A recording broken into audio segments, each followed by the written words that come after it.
Opposition cannot be put in the jail. And it is simple as that. Opposition cannot be shut down. Then it is not a democracy. Okay. And democracy fails when you put the opposition in the jail. There are some examples which I gave already. Like, for example, in the US, you have seen there are certain limitations that religion has imposed on people, that they cannot be homosexuality. Even in the US, there are some states where smoking weed is allowed. People just want to do anything that they want. People want to legalize anything, any behavior, basically. How would you address this? Of course, there must be a limit to independence, because otherwise we wouldn't be a society. Yeah. We wouldn't be able to live together. So there is certain limits, even natural ones, like we're different, we have different skills, we have different abilities, and they limit us as well as help us to progress and improve life, but also there are limits. Everyone has limitations, so the limits are very clear. But there was a time then in the US as well, the black Americans were not allowed to vote. There was a time, and very recently, I would say 50 years or so, they were allowed to vote. Then it creates confusion in the minds of people. Right now as well, there is a great deal of conflict going on in Gaza as well, which is very concerning for people, especially the Muslims. How would you say that history tells a little different story when people were ruling according to the ideologies of religion? They were examples where they were better, people were living better lives, even were coming from the different religion and living better compared to now when I see, I've given the example of Gaza and the places. How that combination of Jews and Christians and Muslims worked together in that so-called golden age. And to hazard a guess, I mean, I would say that these people, they respected each other. Right. It's a simple response, Right. but I mean, Right. that's a simple answer. In Islam and in Abrahamic traditions, believe in the man to take charge of his own creation. Come on. Then surely governance is in your hands too. Right? So do it, but do it ethically. Do it ethically. It's not totally in your hands. It is not totally given to one single person. That is why we vote, entire population vote, and that vote must be respected because it is in the bosom of people's sovereignty. Anyone who is violating that is a dictator and has no legitimacy to be in power. Bismillahirrahmanirrahim. Assalamu alaikum warahmatullahi wabarakatuh. I, Dr. Omer Farooq Saeed, is here with another episode of Rational Reflections. Today we have a very important topic to discuss because of things that are going on around in the society. We see that many people have confusion regarding how we are being governed, not only in this society, but in all over the world. And for that particular reason, I needed a couple of very special guests who are experts and can tell us a great deal about these topics. For that, I first of all have on my right, Dr. Herman Roborgh from Australia. First of all, thank you very much for being on the show. On to my right is Dr. Shanthikumar Hettiarachchi from Sri Lanka. They will tell about their works to us as well. Just to introduce them a little, they have worked at different parts of the world. Dr. Herman has been to Indonesia as well, Aligarh University as well. Yes. Of course, you've been there as well. Dr. Shanti to US and UK as well. And there is a great deal of experience sitting on both sides of me today, for which I feel very elated. To start with the topic, as I just introduced it briefly, I would like to ask you and begin that how we are being governed is very important. Like for people like us who have difficulties in living lives in the regions that we live right now, and you have a great deal of experience living in such regions as well. The point is that because we need to go back in the societies which were before us, they were more better in terms of standard of living, but they were more peaceful, they had better lives, they had lesser griefs and sorrows that we have now. Why is it so? I would like to know about this. Well, in the past, as you indicated, society was much more simple. Oh, yes. And technology was much more simple. And today we have so many changes in the world. In the last, say, 50 years, the whole internet issue and all that has brought, I think that has complicated life and has complicated the issues that the government has to face. So I think that's a direct answer to your question. So according to you, that the technology has created more problems rather than solving the problems, that the basic idea of creating technology was to solve problems, right? Yes. So, but it has worked a little differently for us, isn't it? I think so. I think technology has brought all kinds of other problems. It hasn't actually caused the problems, maybe, but it has raised all kinds of issues of communication and instant communication. And in the past, governments were able to control quite easily perhaps. Correct, Not correct. quite, more easily, you could say. But today, I mean, with the internet, this is not Very possible. hard to control. Very And that's hard. why the government is blocking the internet. It's quite Yeah, that I can understand.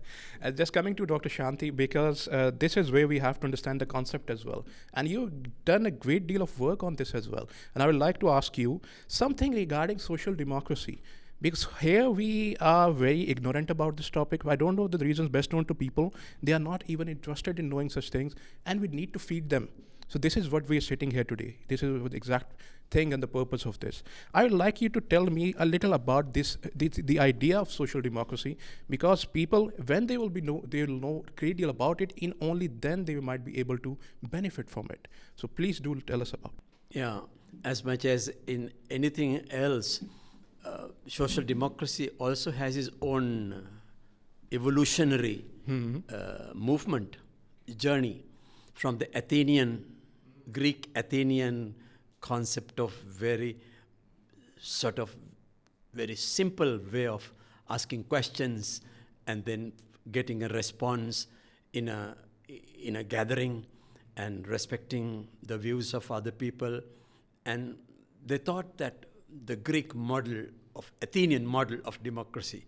But of course, as you rightly said, the things have become more complex. Oh, yes. And not just human living has become complex, but also human thinking has become complex. But we as human communities have evolved from simpler way of living also to more complex way of living, which is part of the evolution, And democracy has taken its own series of manifestations when it crossed the Athenian model into other countries as nations developed. So social democracy per se is that we in a society, that civil society becomes the fundamental core of social democracy. People have the political will, and that political will must be respected at all levels. So what happens in an election is that will of the people is contracted, as Rousseau says beautifully. It is a social contract with a group of people who will govern, who are supposed to govern and be in government, but respecting the will of the people, because democracy is of the people, for the people, and by the people. The famous axiom of Lincoln. So that's where I think social democracy is something that is going to be with us as a model. Not that any society has achieved it, but it is a model that we can pursue. Absolutely. Coming to Dr. Herman, basically the thing that I see in the history, our joint history or distinct history as well, that we see many people in the ages that I'm talking about, the Islamic Golden Age, you talk about the European age or the Renaissance that you also have worked a great deal about. That is where the governing systems that were instated at that time, they were basically dictatorship. People were not given the right to display their will, the right to express their will freely. But I have seen one thing. I need you to analyze the situation. That at that time, although there was persecution, but they didn't have the great deal of suffering. Am I interpreting it right? Compared to when the democracies came in the world, those democracies that are being practiced right now. At that time, at the European ages, when people used to rule, they were Roman empires, they were Byzantine empires, very famous. Also in the Islamic ages, there were great deal of progress being done, all kind of progress, where people were expanding their territories, people were expanding their research and science and each and everything. But then it all stopped. But how would you analyze that at that time, because of it happened because of this governing system, or it happened because of some other reason? Well, I think we should go back before the Roman time and go back to the time during which the the Jews were enslaved in Egypt. And at that time, of course, Egypt was controlled by the pharaohs, so it's very much according to what you were saying, controlling top down, Yes. But then Moses took the people out of Egypt, and they wandered in the desert. And so that has formed a great awareness among the Jewish people that they are a people. And then the second awareness that was formed among these Jewish people was a sense of democracy or justice, perhaps justice is a better word. When at Sinai they were told to obey certain commands, among which were to respect other people, not to murder, not to steal, not to take people's wives, but to live together and to obey God. And that was the beginning of social justice, I would say. And that led to all kinds of different participation of people in government. So basically what you are telling me is the idea of the participation of people in portraying the will that who should rule them is necessary or important, because back in the times people were not given that will to participate, because whatever was ruling, either it was a ruling family, either it was just a person who came who had the power and he started ruling up. But then it all changed later on when of course we're living in the modern world right now. So that is where you feel that, because my question was the progress of the lives of the people at that time were different compared to this particular time, because we have, the peace is nowhere, we find. I think the word responsibility is probably a more important word than controlling or governing. I think people became more responsible, and in that way demanded participation in the government or in the ruling of societies when their own responsibility was awakened. And I think that happened in history. That happened through certain key events in history. That's just correct.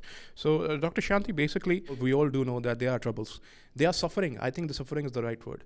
Because in regions like from where you come and where from I come, we have seen these systems where I don't even think that we call it system, because there is no system. Whatever the powerful elite would think that it is right or correct for us, they implement that to the society.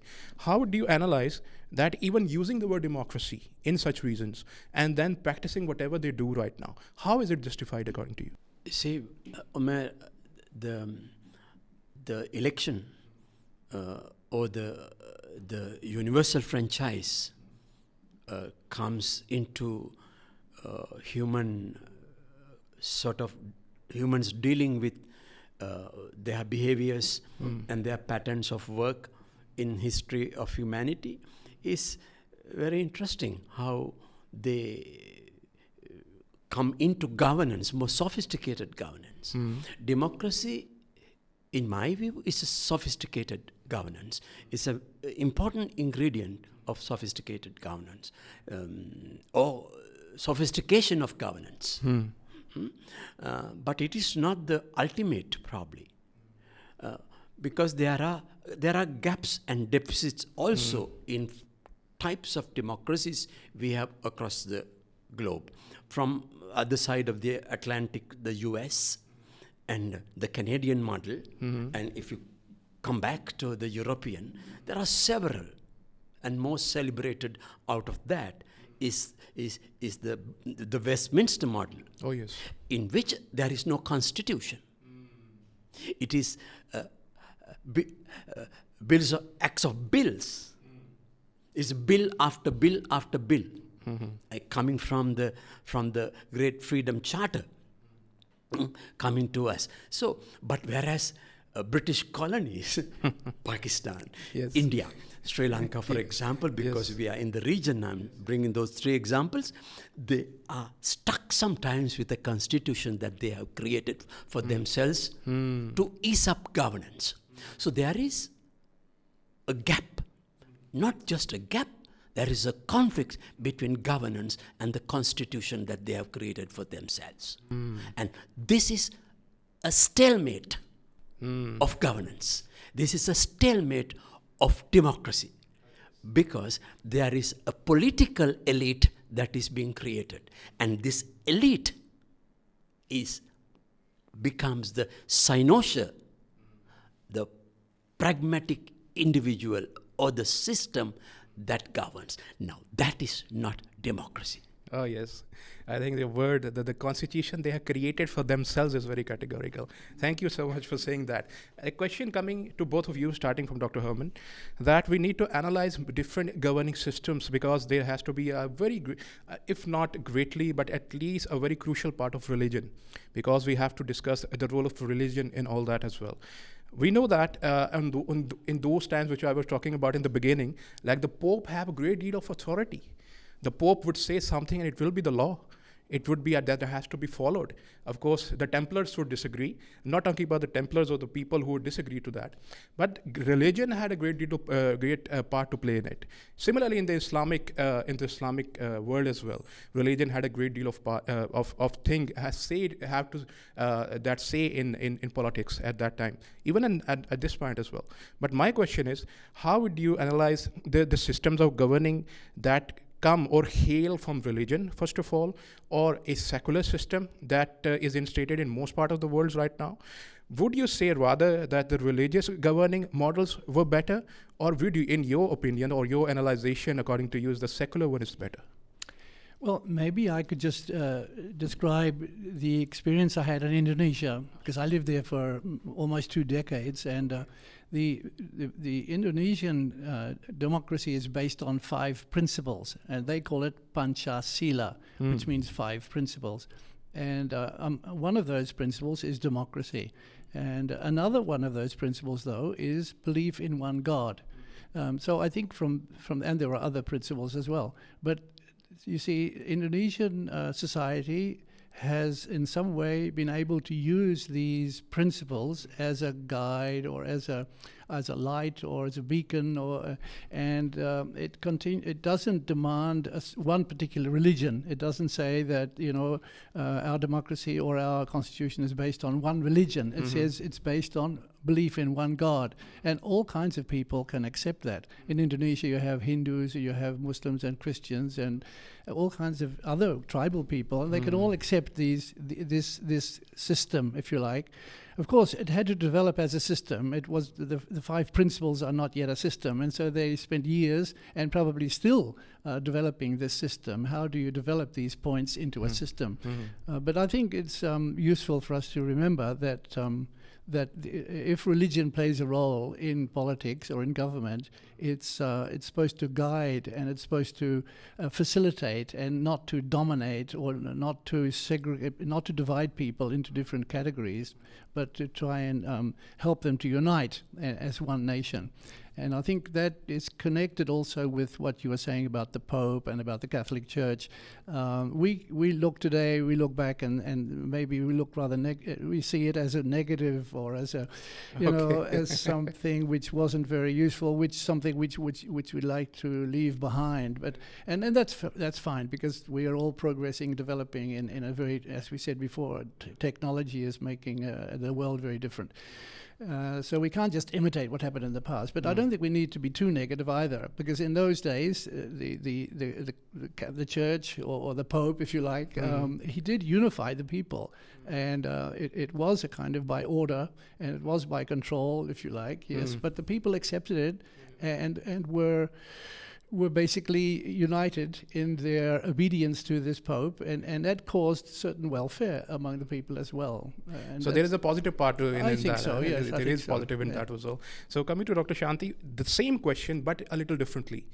That then there are 2 different ideologies. One is called the right-wing politics, and then is the left-wing politics, both based on staunch propagation of the ideology. One says that religion has to dominate in all parts of governing, including the systems and including how you formulate your laws. And there is the other hand, which is very, very opposite to it, that the people who persist to be in being secular in their governing and each and everything that has to say in law and everything. How would you analyze the situation in terms of what basic path that we should have to opt in both of these? Now, going back to this whole thing about religion and politics is an elephant in the room. You cannot keep one away, because their marriage is so strong. Whether we call it negative or positive, it has his own limits. Right. And the climax of that is theocracy. And democracy is people's cracy. And that is theocracy. God in the business. God in the business of politics. Okay, you can have it, but one or the nation has to bite the bullet.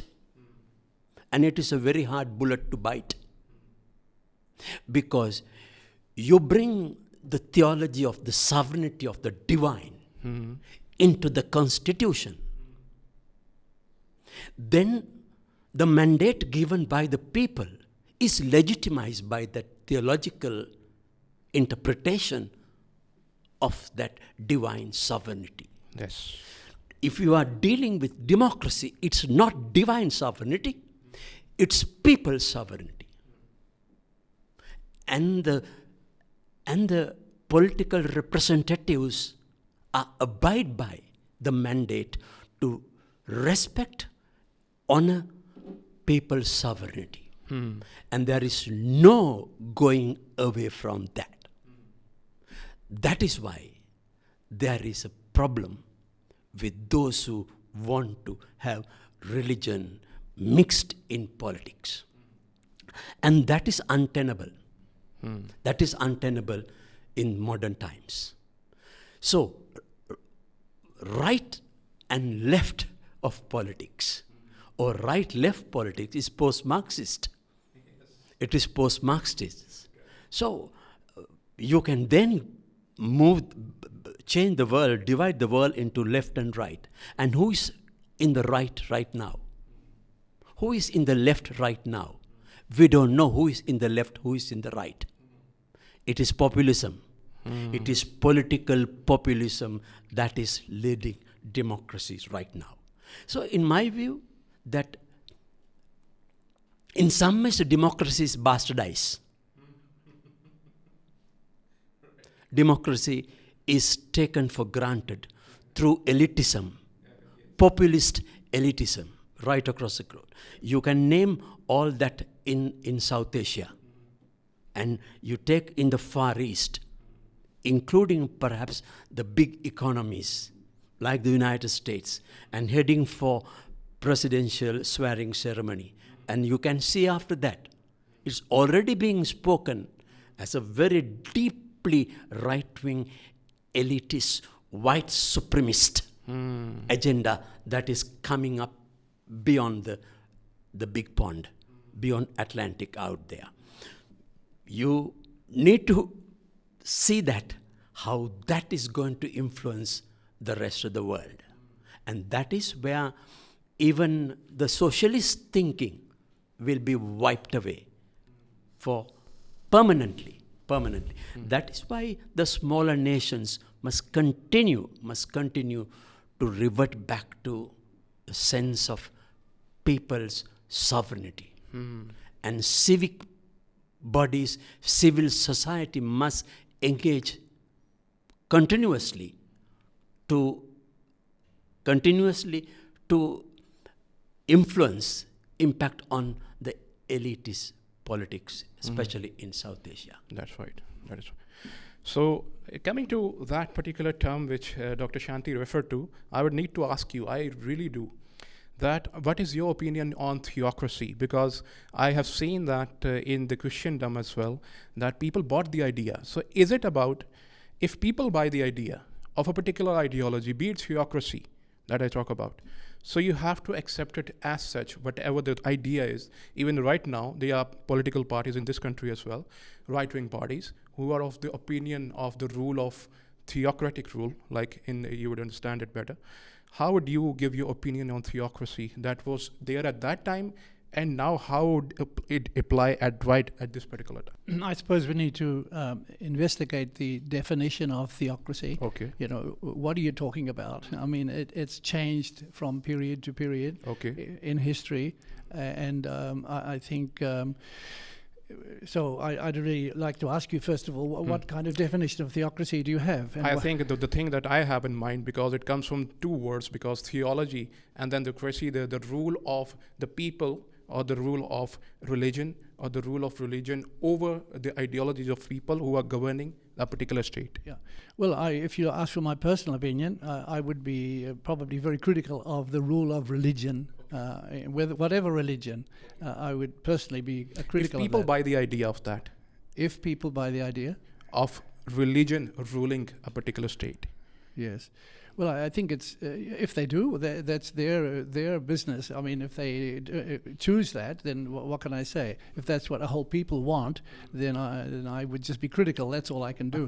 But I would point out that it's dangerous, perhaps, or I could say that look, this could be leading to all kinds of patterns of domination. Because if you impose a religion, or if you draw on religion directly, then you're drawing on all kinds of interpretations, all kinds of theological explanations. Correct, and correct. What is then religion? Again, another question. What is religion? What kind And of which religion? religion? Yeah, and which religion, of course, yes. Yes. And I would say that it's not religion that should be brought in as a kind of a background or as an authenticating basis for governance, but it's values.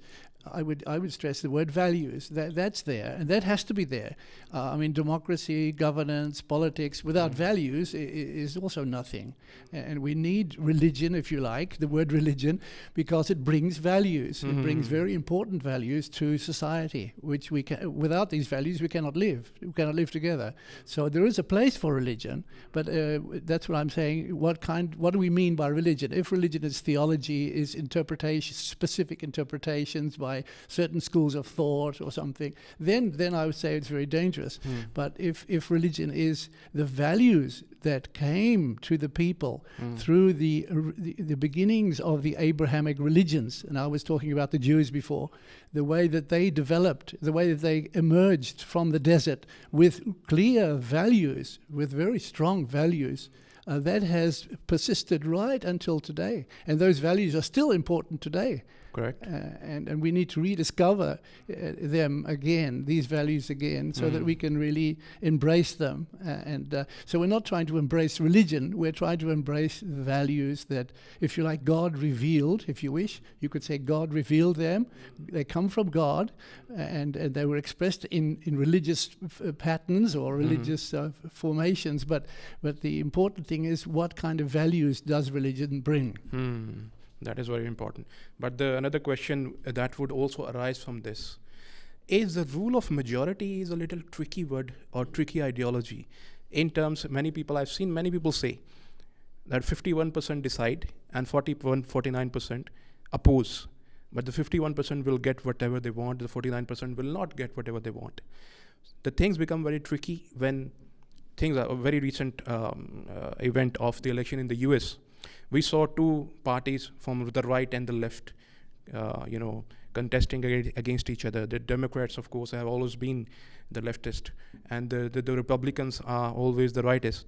Now, the thing is that now that the rule of majority that was decided, 50.5% for Donald Trump, 49.5 or something percent for Kamala Harris, and from some fractions, Donald Trump went on to become the US president. So how would you analyze that there might be many people, there can be many people who would be intellectually superior to the other people, to the other persons. They have the same say, one vote per person, and they went on to decide a particular thing or a ruler according to their understanding. So how can you justify this system of ruling in that case? See, as a democracy, as a kind of a grounding, for governance, has worked well for human beings so far, from its Athenian model to the complex manifestations of democracies that we have maintained into the 21st century. But they are not without deficits and gaps, Omer. That's correct. Majority is a negotiated majority. And majority rule does not mean bulldozing That's on the important. will of the people in general. That's important. The 40%, 49% cannot be, their will, political will cannot be bulldozed by the majority, even though they are in governance. Yes. So in the parliamentary system of governance, the opposition is part of governance. And opposition must know that we are part of governance with the governing party or the governing coalition. Therefore, the ideal form of democracy or the semi-ideal form of democracy is in negotiation. It is a compelling reality in practical democracy or in philosophical understanding of democracy is that opposition is part of governance. But it's And opposition cannot be put in the jail. And it is simple as that. That's right. That's right. And opposition cannot be shut down. Then it is not a democracy. Okay. And democracy fails when you put the opposition in the jail. You see, and this is true of all democracies. You shut your opposition. That's end of good governance. Extremely important, very categorical. But we understand what he was trying to say, but we will not say it. We're coming very close to modern day realities here. Yes. We were getting very close. But I have to come to one point, which is limitations. We have to understand that there must be, or according to you, are there any limitations? For example, I was just giving the example of the US presidential election. We saw that during the rule of the Democrats, the previous rule, we saw that they legalized many things, including same-sex marriage and something like this. So the people who are majority right now, who have voted for the Republicans, who are the right wing, or the people who are more conservative, they have a different idea. So now we have to understand that is there any limitation to what we see as how can we go on legitimize anything that we want, anything that wasn't even a part of society or wasn't part of our morals and ethics, but now we can just apply that on because we want to give people independence. Is there any limit to that? Is there any limit to independence? According to you? Of course, there must be a limit to independence because otherwise we wouldn't be a society. Yeah. We wouldn't be able to live together. So there are certain limits, even natural ones, like we're different. We have different skills. We have different abilities. They limit us as well as help us to progress and improve life. But also there are limits. Everyone has limitations. So the limits are very clear. And I think, but you are asking about limits to kind of morality. I think that's what you're talking about. So again, I think of course there are limits according to people's convictions. There must be. And I don't think, for instance, the example you used, same-sex marriage, is also not without limits. There are all kinds of limits. There are all kinds of restrictions built into that bill, if you like, or into that decision to allow for same-sex marriage. And the same is happening in Australia and in other countries of Europe and so forth. From our point of view here in Pakistan, it might seem that these people are very liberal and they just have no limits and they can just do anything. Yes. That's the impression we have. But no, it's not like that. There are all kinds of structural limitations built into the system, and people cannot just make fun of others or cannot just use people for their own benefits. There are all kinds of ways to address that. The weak party, their victims can claim all kinds of recompense and justice, if you like, justice. So all this is part of it. You have to remember that. But I think in these societies, which we consider to be liberal, I think they are. I agree that I agree that there should be greater liberalization. I would agree. As a person of faith, I still agree that a person of faith meaning that I would have certain limitations about certain ways of behavior because of my faith or because of my philosophy, if you like.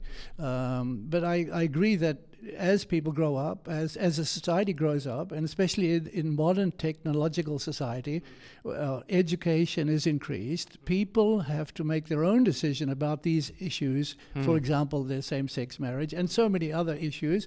It's not for the government to tell us what to do. It's for us, if we are capable. It's for us to decide what to do. Why should we just? Why does a society become better because the government tells it what to do? A society becomes better if the people are responsible and they decide what is the valuable thing to do. That is correct. A very important point. Same point coming to you, that people who are critical of democracy to some extent, because you know that there are some people who are really critical of democracy. This is the point. This is the exact point that they present.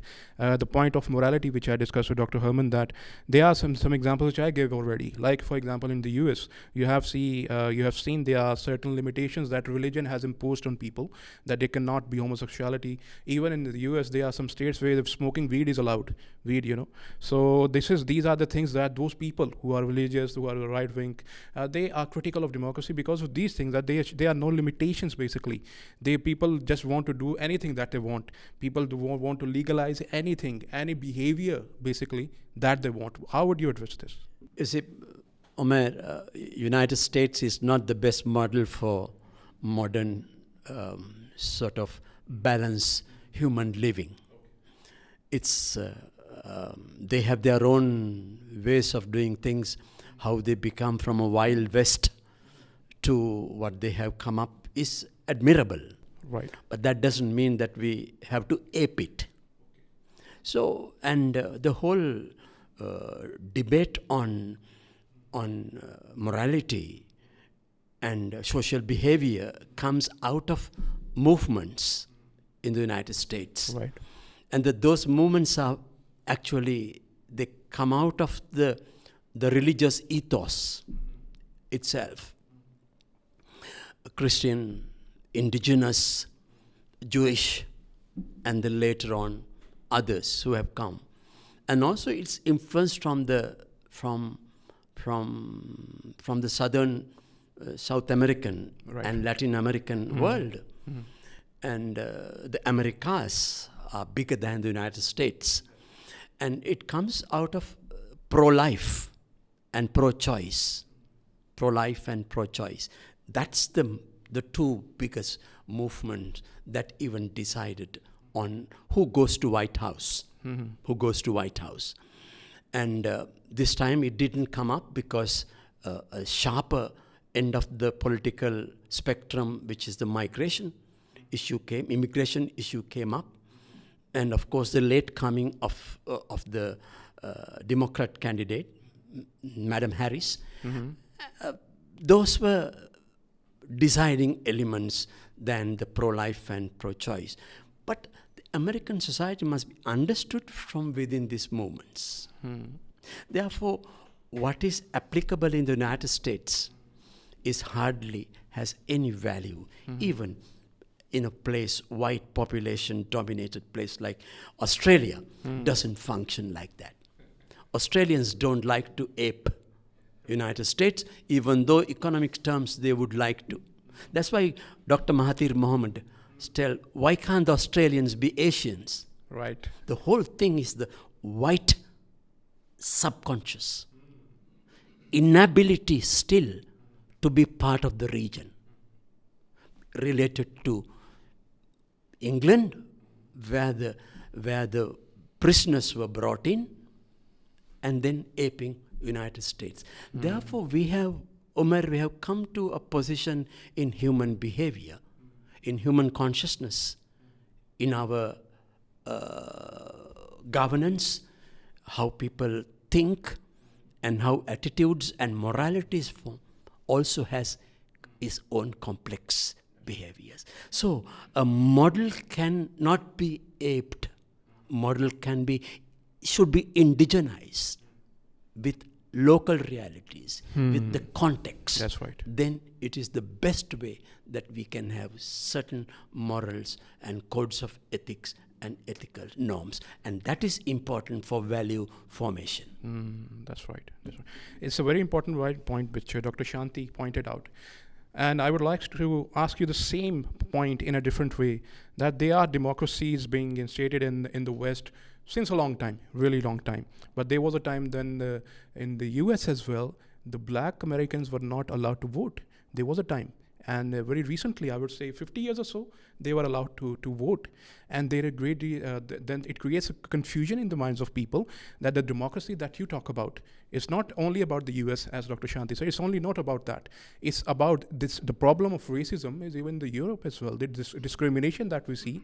And even though if we allow people to govern according to the ideology that they have, like any ideology a white supremacist might have, while being a Democrat, while being a person who has the idea of the will of people or the rule of people in his mind, he still discriminates against the people who are not like him. So how would you address that in those situations where the democracy has been there for ages and the problems are still there? Oh, well, I think democracy is different in every culture and in every part of the world. And it needs to be different because the people are different in every part of the world. And it's just what Dr. Shanti was saying. We don't ape the states. We have in Australia our own kind of democracy. And in Indonesia, we have another model of democracy, the 5 principles democracy. And then perhaps in Pakistan, another kind of democracy has to come. You can't just bring the system of democracy from Europe or from America, Australia to here to Pakistan. The people here are different. The whole situation of the people, for instance, the education of the people, for a start, is so limited and so different, and so you can't expect people in this country, in Pakistan, to understand the issues that are being dealt with, and so they just follow certain leaders, and they don't think, and so that leads to all kinds of other tensions in this country, people just following the crowd or following an ideal person or a great leader who was once a very inspiring person, and he stays there, and people don't think further, and so I think we have to find models of democracy which are suited in every part of the world. So you're saying that democracy is not one consistent model; it is different according to the place that it is being practiced at. Exactly, that's what I'm saying. Yes, I think the kernel of democracy is some kind of freedom to live, some kind of freedom to live. That's already democracy. The freedom to go to school, the freedom to buy vegetables, and the freedom to interact with other people. That's part of democracy. It's not just a question of governance. I think democracy is a very broad. It can be understood as a very broad concept or a value, I think, in society. And let's look at those. Let's look at the broader concept, and from that broader concept, maybe we can develop a specific democratic system of government. But I think we need to look at the broader pattern in the culture and in the geography of a country where we are trying to find a democratic model. Exactly. It should be according to people, right? It's not according to what the other. So that leads us to an important question, in fact, the most crucial one. What exactly might be the ideal model of democracy then, according to you? Because we have seen different forms of democracy and different forms of democratic governance as well. Like we see in the US is the president who has all the power. And in other regions, like there is separation of power. Like in the UK, there is the Queen then, and there's the House of Lords and House of Commons as well. Here in Pakistan as well, this also is a hybrid kind of a system. But all these places are supposedly democratic as well. So that leads us to an idea that what exactly might be an ideal system of democracy. Because we see there are problems that I discussed with Dr. Herman.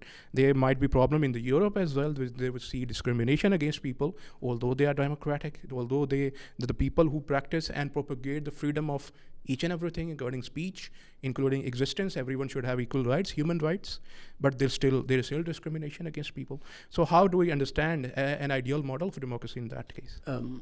I think there isn't a kind of ideal model, but we can strive towards ideal model in so far as those of us who come into a consensus.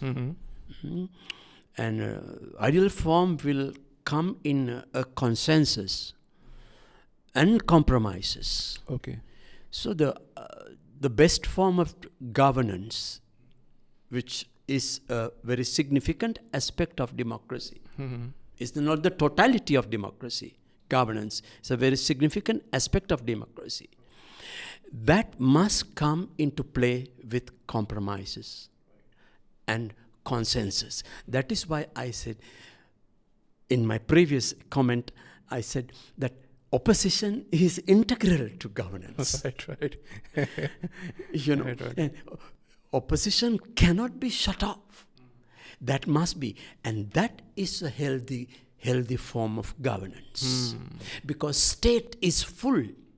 The fullness of the state is with the opposition.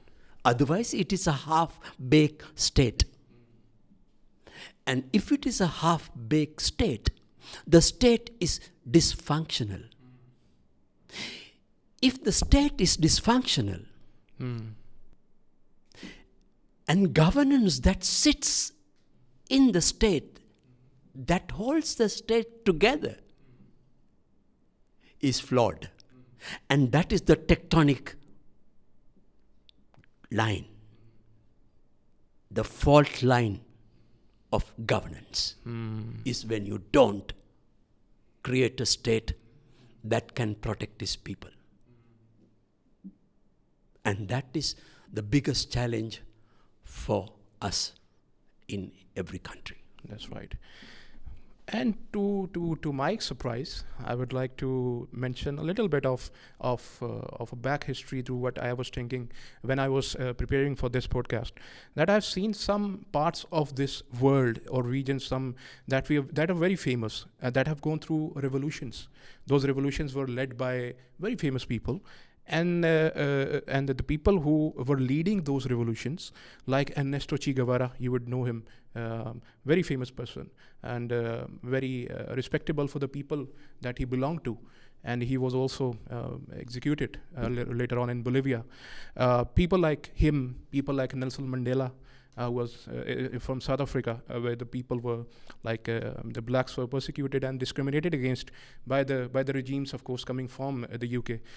The point is that now we see that these people who were leading revolutions against what? Against democratic rules, where they were supposed to be human rights, the preservation of human rights, but then there has to be these people coming up to tell them that this is exactly what we want. This is not what you have idealized in your mind that we might want. It is something that we want. So and then those people were also labeled, sometimes persecuted, sometimes executed, and they were thrown away as what the T word, as what being extremist, as what being the rebels of government. So this is how we see that there is a very harsh history of democracy in our front of our eyes as well, on the people who have colonized. You know about the colonizers as well.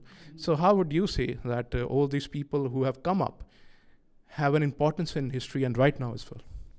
Yeah, they are great examples of courage and sacrifice and so many other values which I've been talking about for the last hour. Right. And I think that's the key to democracy, is the values that you hold. It's not some kind of pattern or a system or some kind of regulations and so forth that you have ready, but it's the values that you espouse. I think that leads to sound democracy. And these leaders that you mentioned before, they reminded us of certain values which we have lost, and I think another point that I would like to bring up is you were asked before about the ideal for a democracy, model, and it's my thinking in that line about that question is ideal kind of democracy is a democracy in which religion is not mixed up, or in other words, in which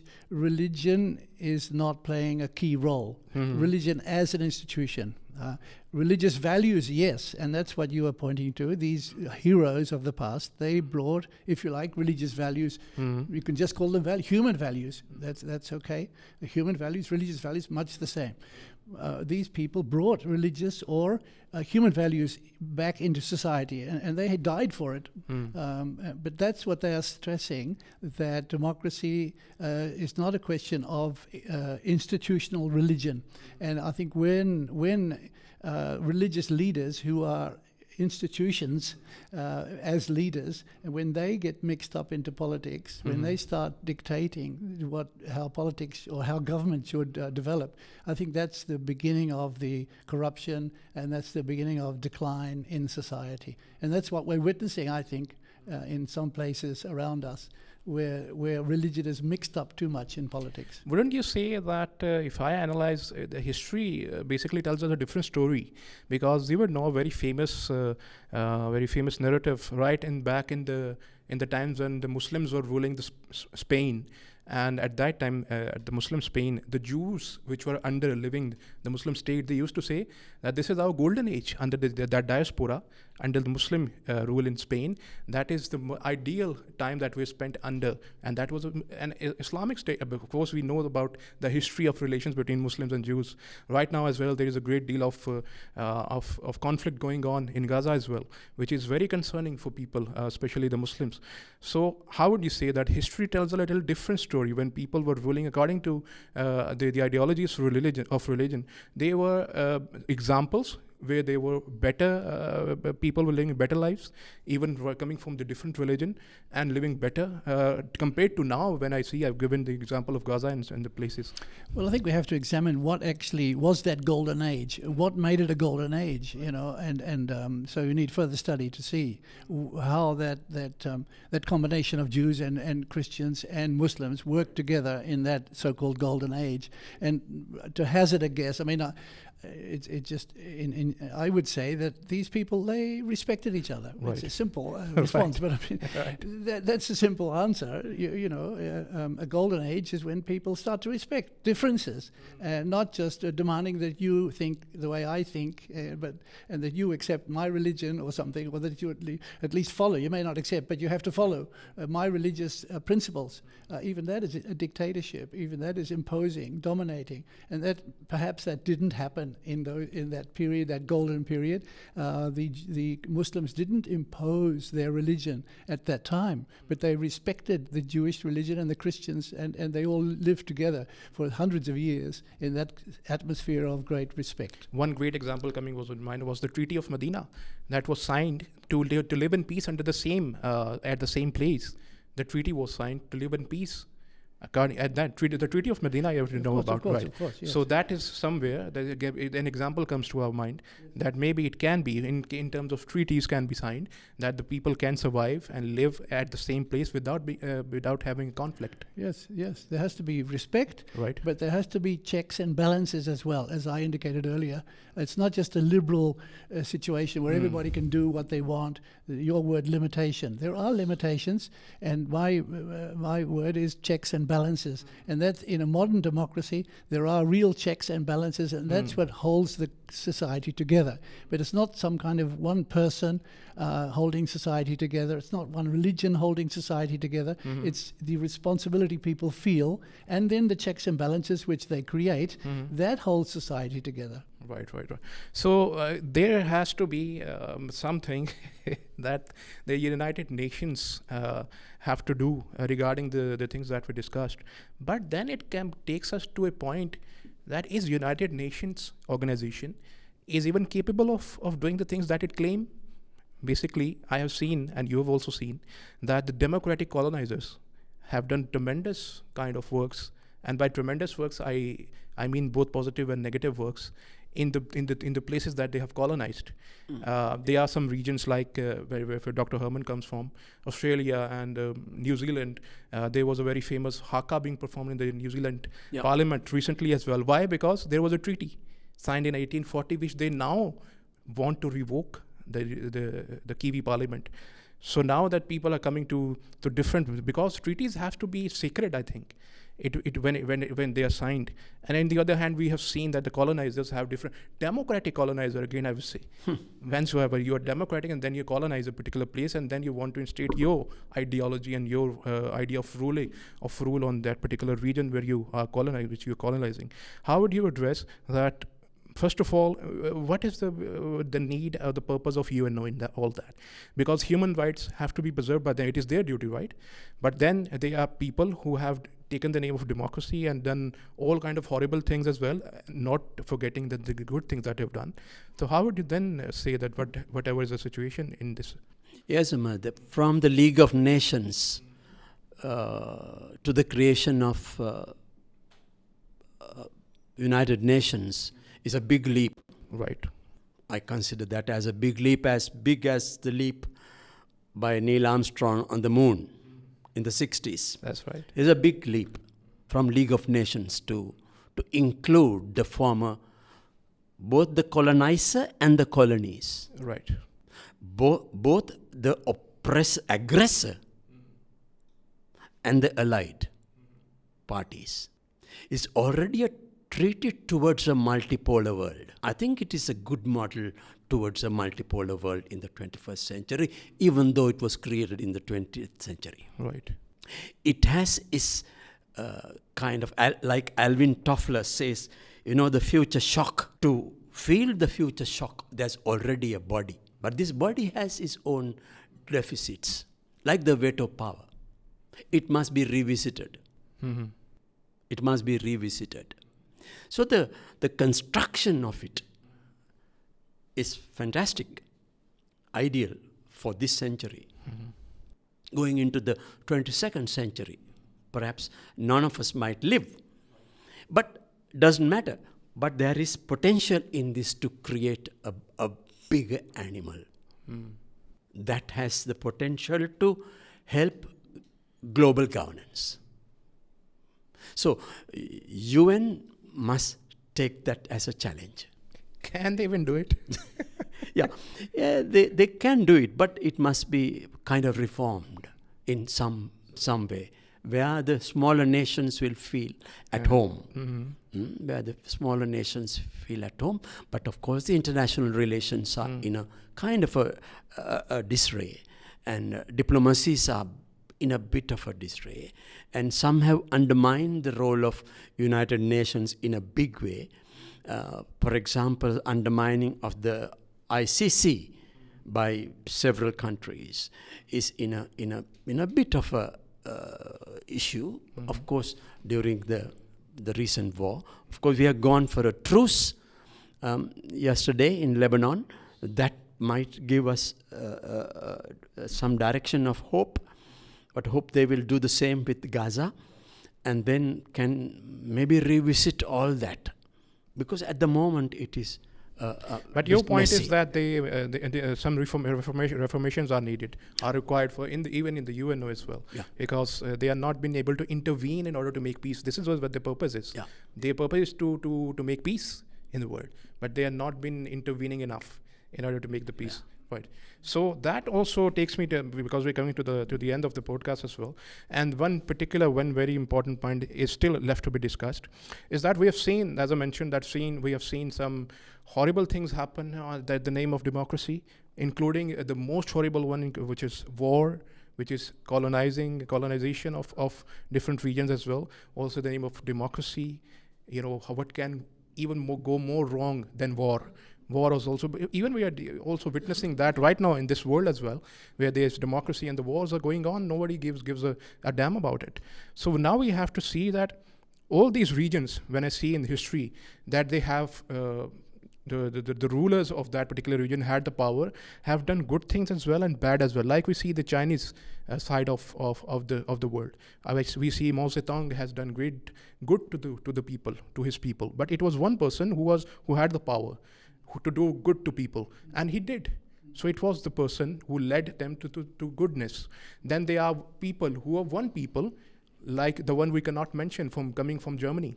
The guy who was ruling from the 1930s, who did horrible things. So both things, how the power or the separation of power should work, that one person has the power, he can do good as well, he can do bad as well. So how do we cover up all of this situation coming from the system of either democracy, from the rule of religion? How would we bring about an ideal point of the balance between the things? I don't think that that has been a constant model. You mentioned Mao Zedong. Maybe that's an example. And there are other examples of people who have done great things as individuals. They seem to have. But I think the more common pattern is that a group of people, that a team of people work together. And in modern democracy, that's what's happening. I mean, that's like in Australia and in other countries. In Indonesia also, you have people at the top who are working together. It's not not one person. And even in the States, where it does seem that one person has a lot of authority and a lot of power, but it's also without the cooperation of many other people around him, it's not possible for him to achieve anything.